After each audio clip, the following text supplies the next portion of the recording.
A giant.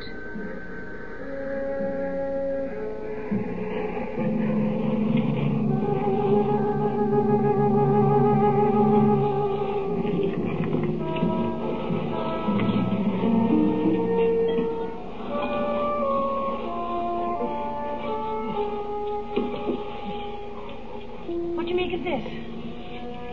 Well, it could be a perfectly ordinary footprint, Susan. And the sun's melted the edges and made it look a bit bigger. All right, Doctor? Yes, a little bit out of breath. That's quite understandable. After all, we're several thousand feet above sea level. Do you know where we are then, Grandfather? Well, I directed the ship towards us, and it looks as though I've been successful. But what about that? That's... Well, I can't see anything without my glasses. Anyway, I don't like this place. You'll have to excuse me. I've got a lot of work to do first. You must leave. Barbara, I wonder. Do you think it could be the Earth? If it were, where do you think we could be? In the Alps? Oh, it could be the Andes. Himalayas. Roof of the world. The roof of the world. I wonder. If only. Well, the doctor isn't very reliable, you know. Mustn't count on it. We're always in trouble. Isn't this extraordinary? It follows us everywhere. What's the matter? All the lights in the ship have gone out. That whole circuit has bumped itself to a cinder, and added to that, it affected the water. We haven't got any. Well, the water's no bother, Doctor. I mean, we've got snow, plenty of it. But how about the heating? No, the heating as well. Everything's gone to pot. But that's serious. We could freeze to death. Serious? Are you telling... There's no need for you to tell me that, really. I think I'd better try and find some fuel. Fuel? Now, where on earth do you expect to find fuel here, Well, I must try, mustn't I? Oh, well, I wish you luck. I'll come with you, Ian. Thank you. Yes, me too. No, Susan, you stay here. You stay with me, Charles. You might be able to help me. Oh, come on, Barbara. We haven't got much time. Susan, go into the ship and fetch me the 2LO, will you? Yes. You know what it is. Even if I do find the fort, I don't suppose I shall be able to repair it before it gets dark, and then we shall all freeze to death. Thank you.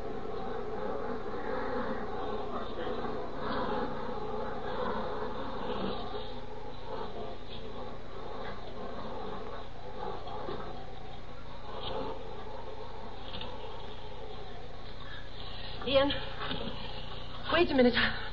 I must rest. Come on, Barbara. We haven't found anything yet. We must find something. All right, then. You go on. I'll catch up with you. All right. Oh, it's hopeless.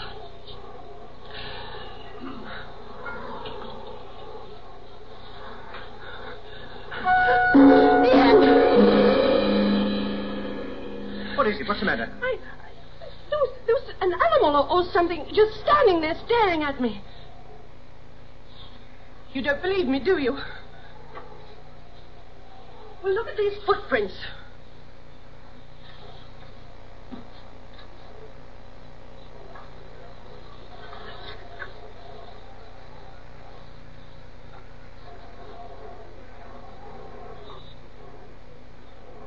I'd better take you back to the ship. Can you mend it, Grandfather? I have got to make a new one. I'm afraid it's going to mean a new one, dear, and that's going to take me days. I don't know, really. I'm always in the... Well, Chesterton? Just as you predicted, Doctor. Nothing but snow and ice. Have you found the fault? Yes, but it's going to take such a long time we don't have.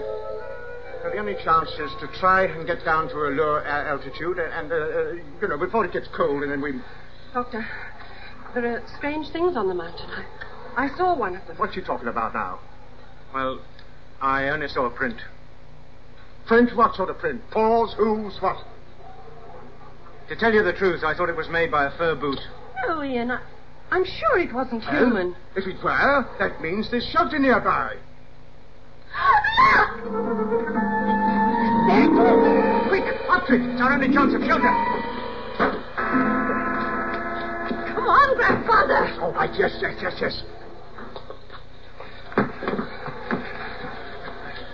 Which way did it go?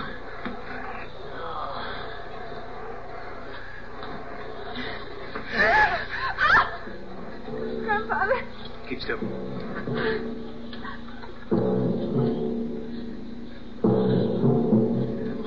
We're travelers, lost on the mountains. Will you give us shelter?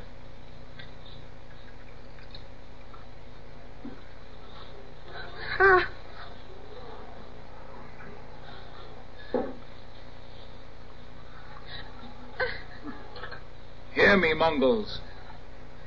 In these parts live evil spirits who take our likeness to deceive us and then lead us to our deaths.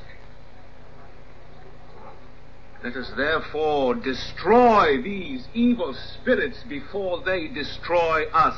We're not evil spirits. We are people like yourselves. Destroy them. Stop! Put up your swords. Would you have us kill? These are evil spirits. I command you in the name of Kublai Khan.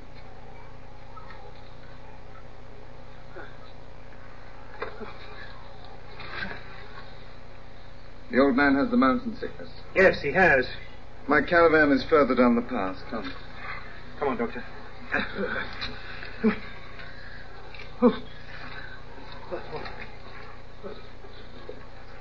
Who is he, Barbara? I was asking myself the same question.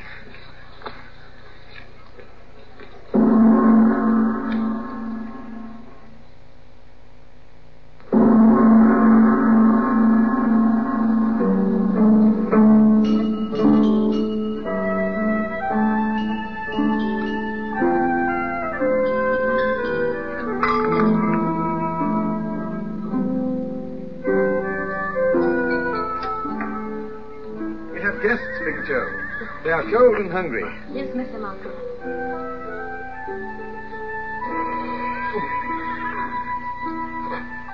Oh, sit down, Doctor.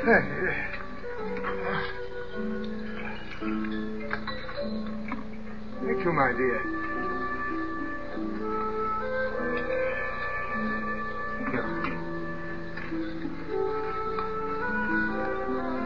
He's not like her, or any of the others. No. He's a European, Susan. And he mentioned Kublai Khan. Kublai Khan? He was a great Mongol leader who conquered all of Asia. He had a European in his service. He was a Venetian, and his name... I'm afraid the liquid is not too warm.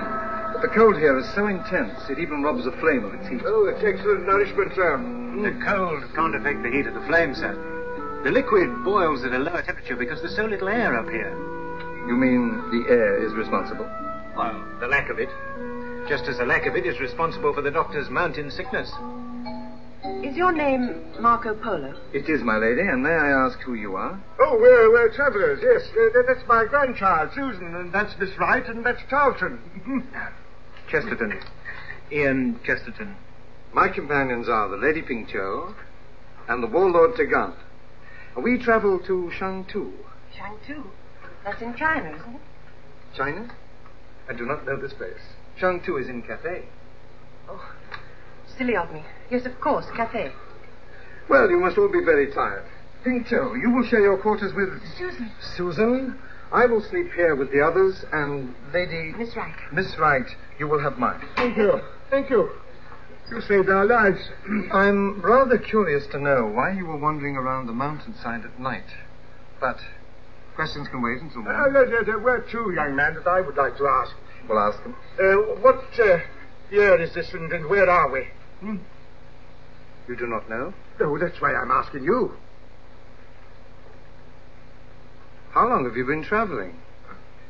It is 1289, and this is the plain of Pamir, known to those who travel to Cathay as the roof of the world. The roof of the world? 1289. Ah.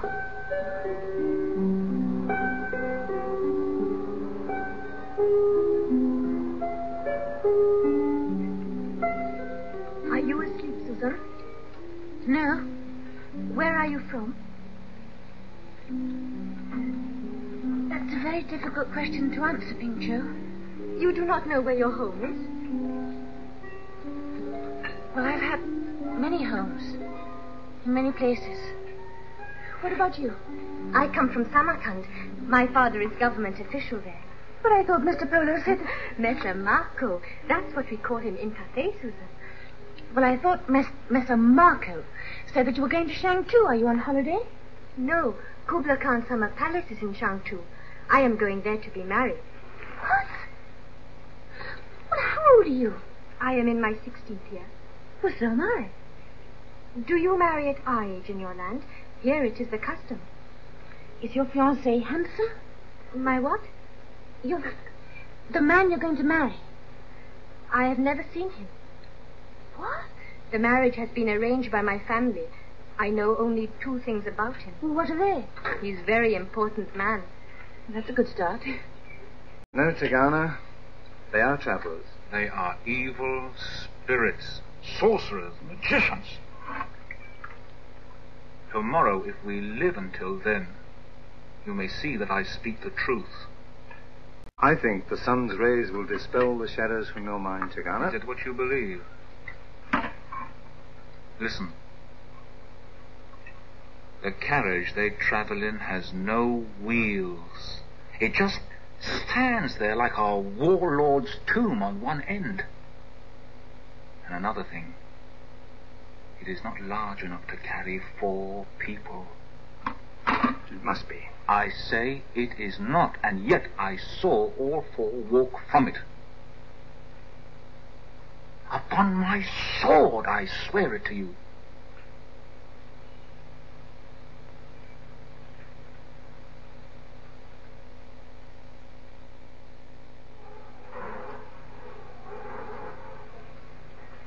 So, this is your caravan. Yes. The doctor calls it the TARDIS. Where are the wheels? It doesn't have any. Then how does it move? Through the air. Did I not say that they were evil spirits? Are you of the Buddhist faith? Oh, why? Well, at the Khan's court in Peking, I have seen Buddhist monks make cups of wine fly through the air unaided and offer themselves to the great Khan's lips. I do not understand it, but I have seen it. There is room for all of you inside here, Miss Wright. Yes.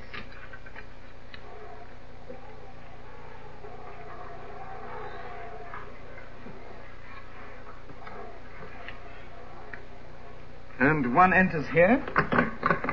It's locked. Where is the key? The doctor has it. And you wouldn't let him come up here. Oh, yes. He has the mounted signals.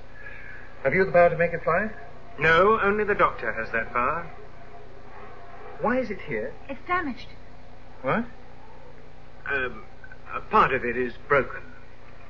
But it could be moved by hand. Oh, yes, if you had sufficient men. Well, we'll make a sledge and take it down the pass. Then we shall see.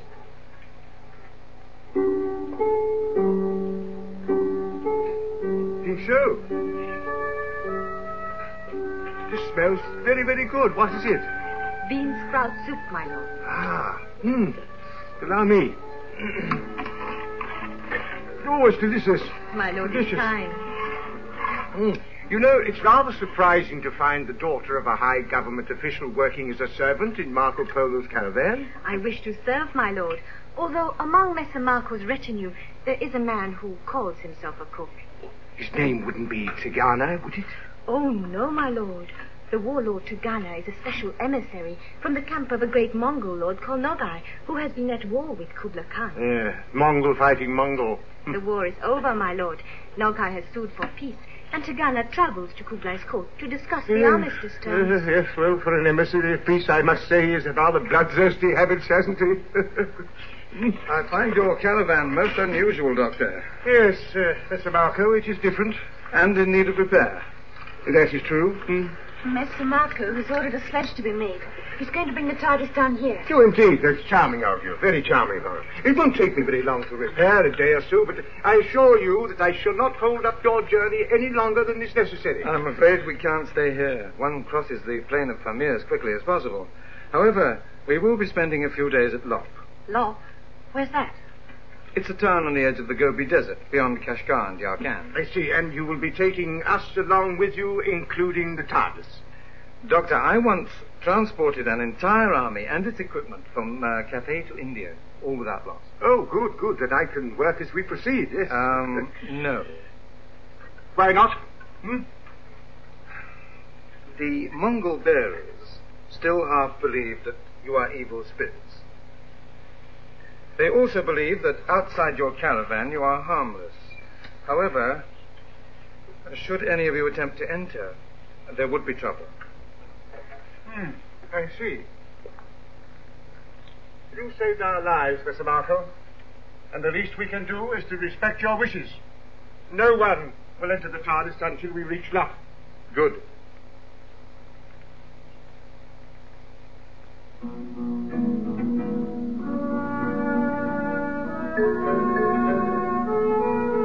Success. My plan has worked. The strangers and their unusual caravan accompany me to Lop. Our route takes us across the roof of the world, down to the Kashgar Valley and southeast to Tarkan. Here we join the old Silk Road, along which the commerce and culture of 1,000 years has traveled to and from Cathay. I wonder what the strangers' reaction will be when I tell them what I propose to do.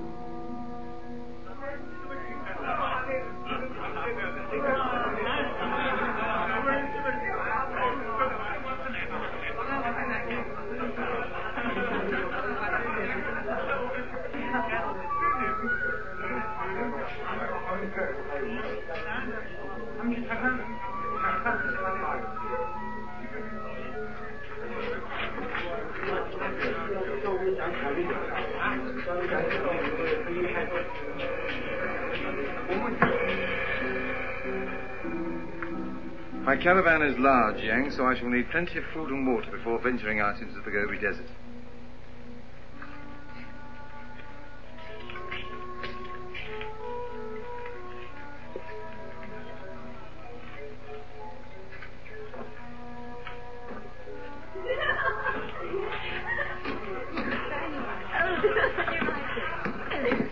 Is the accommodation to your liking, Pingzhou? Thank you, Mr. Marco. It is most comfortable. Oh, I think it's fab. Fab? What is that, Susan? Well, it means wonderful. It's a word we often use on Earth. Now, Mr. Marco, these way stations, do you have many of these in Cathay? Yes, the Khan has them dotted at regular intervals throughout his domain. And those who work in his service and wear the Khan's gold seal have the right to demand anything they may require. Provisions, horses, shelter. Can I have a look, please? Of course. Doctor, Yes? they've set the TARDIS up in the courtyard. Oh, excellent, excellent. Pardon me, I have a lot of work to do.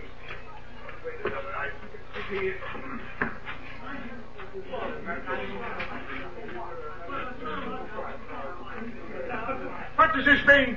Please sit down, Doctor. I don't wish to sit down. I want you to call your guards up. Please be seated. No, I beg you to hear me out. but I have work to do.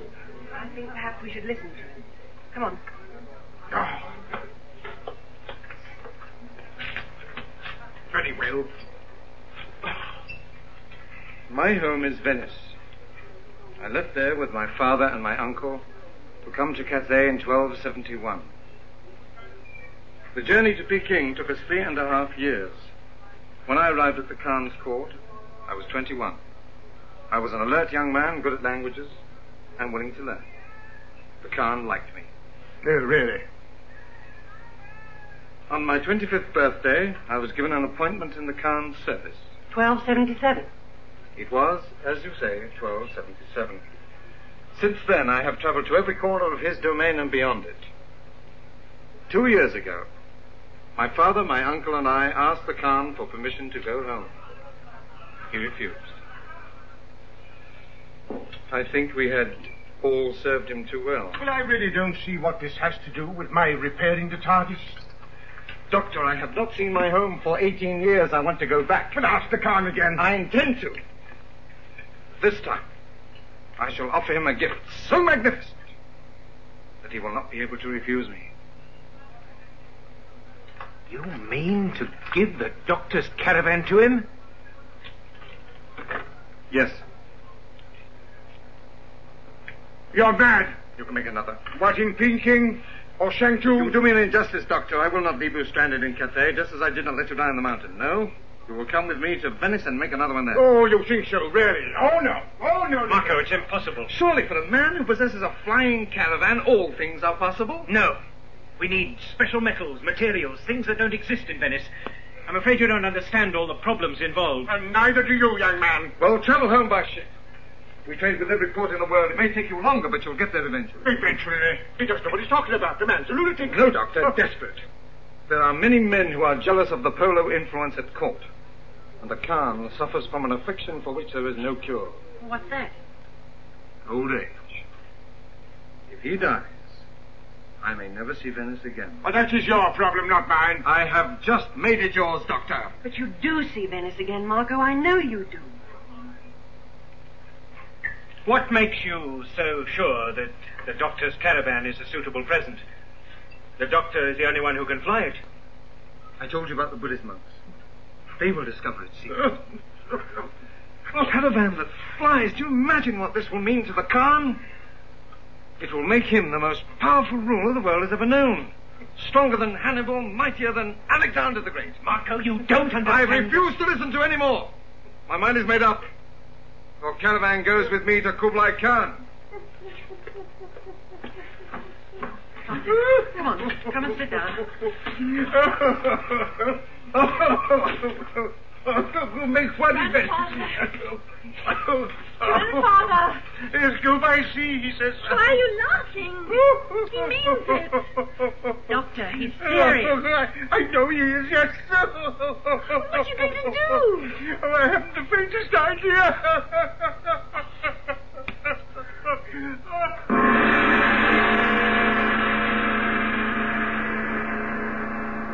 Be careful, my lord. One drop will poison an army.